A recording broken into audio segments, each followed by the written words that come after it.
Hey class, it's Mr. Dow. Just wanted to talk a little bit about the stories that have been assigned in this class so far that we don't really get to discuss because we're not in a live class. But I think a little more information on each of those stories might help you, particularly when it comes to you understanding your own paper one story.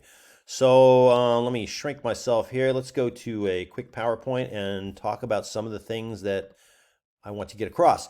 The main thing I want to get across in a brief review of these stories is this idea that the stories have a basic architecture because they are stories, and all stories follow that architecture to some extent. And these are the principles. There are three of them I wanted to get across. First, in most stories, the protagonist's psychology will lead you to the main conflict. It will tie into the main conflict. So, the kind of character you're dealing with will determine or intensify the conflict. Once you determine what the main conflict is, that determines the plot structure. So if you're struggling, like what's the plot structure, locate the main conflict. What is the problem that runs from beginning to end? Want that problem, this is the protagonist, this is the conflict. Wherever it starts, that's the moment of rising action when it first appears. The climax should be at the end, which is the moment of greatest conflict for the protagonist. Once you've determined that, it's super helpful because often what happens is that psychology we were talking about at the beginning will go through some kind of change right in that climactic moment. That's the idea that a lot of stories are structured around. So certainly literary stories are structured that way. I think you can see these principles play out really perfectly in almost any Pixar movie and any Disney movie. They're very classically constructed, so you'll see that. Now, in Most Dangerous Game, we do have a very classically structured story. There isn't a ton of internal conflict in the story. There is some, but not a ton. And so we don't really get that moment of epiphany in the climax. And it's kind of suggested. It's not completely clear. What I would say, though, is that the moments of the plot structure are so, like, they're just sharp. In the exposition, I know that I get just enough information. I understand Rainsford, who he is, where he's going, what kind of guy he is. I understand the foreshadowing, the problem. They're saying, "Oh, out there off the boat is a spooky island." I get all that. When he falls off the boat, rising action begins there. His main conflict starts. He's alone. He's got issues to deal with that only are going to get worse and worse. The issues get to the. I mean, people say sometimes pick the. Oh, he's it's the climax is when Zara finds him in the tree. That's not really a climax because things get worse. Doesn't get killed there. He always has some choices. The climax so clearly in this story is when he jumps off the cliff because at that point he has no more choices. And notice how far that is into the story. So it's very fair to say, you know what, the story is 90% rising action, like most movies are. That's totally normal. Climax at the end, a little bit of falling action because there's another conflict, which is Zaroff himself, not the hunt. The hunt's over in the climax, but he goes back and faces Zaroff. Not a lot of time spent on that. This is a genre story, so the situation and characters are not hyper realistic. There's not a ton of stuff going on with the psychology because we're interested more in the action. And it being a genre stories have their own rules that kind of limits the possibilities of theme somewhat.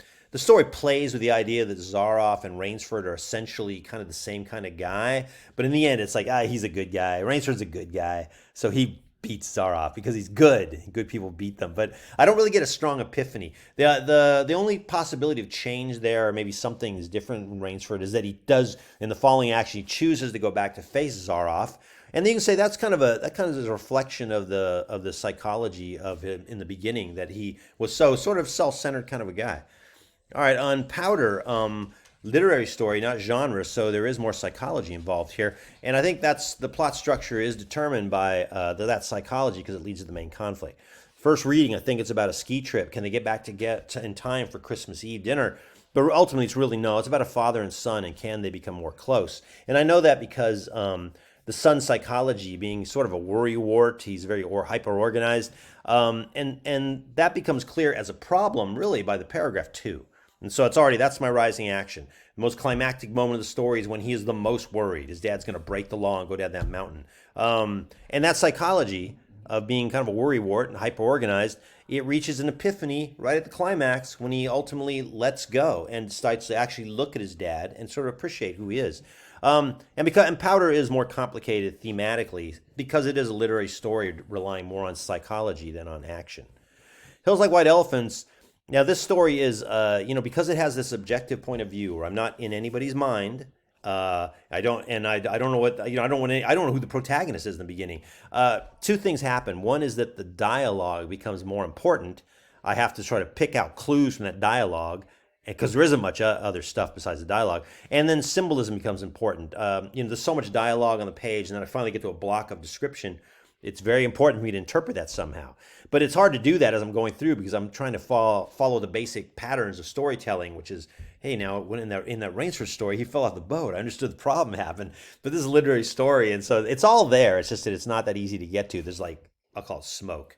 Eventually, though, I think, looking back on the story, having read it a few times, the protagonist is the girl. She's got more problem than the man does. The man's trying to push her into doing something she doesn't want to do. And I think when that becomes clear to you, the reader, in the dialogue anywhere, then that it's where you say that's the rising action. I can tell there's a problem starting. The climax is when the tension between them is at its highest point. And that's a lot of people pick up on this when they answer questions about it. When the girl tells the man to please, please, please, please shut up.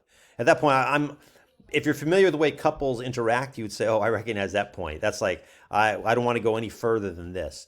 Following action resolution, I could talk about it, interpret it for you. Again, so the story relies so heavily on symbolism, though. I won't worry about that now. The point being that I read the story a couple times. I kind of get through the smoke a little bit and say, who's my main character? What's that character's problem? Where does that problem start? Where does that problem kind of reach its worst point? And how does it tie to psychology? Was there a change? Those things should all mesh together. And I think they do in this story, even though it's kind of obscure.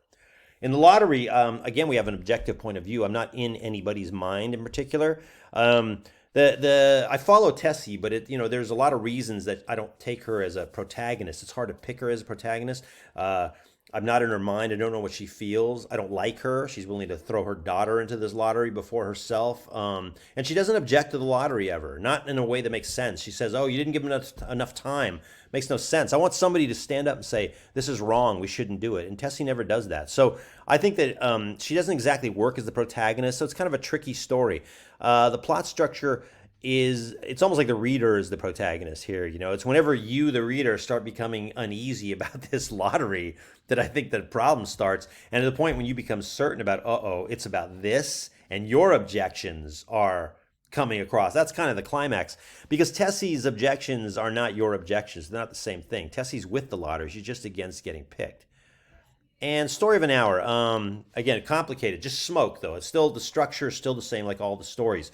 Mrs. Mallard's my protagonist. I know that. I'm in her mind. She has an internal conflict. It's complicated, but she's fighting down this feeling of joy at being free of her husband, and she's dealing with that. There's lots of small details that tell me about the husband and the marriage. So I understand this woman has repressed her true feelings for so long. She's not even aware of them. And you have to, why? Why would she do that? And really ties into the setting of the story that this is, 1900s in a marriage, and there are no options. Once you're married and as a woman, you have to cope with that marriage because there's no way really out of it. No society accepted way.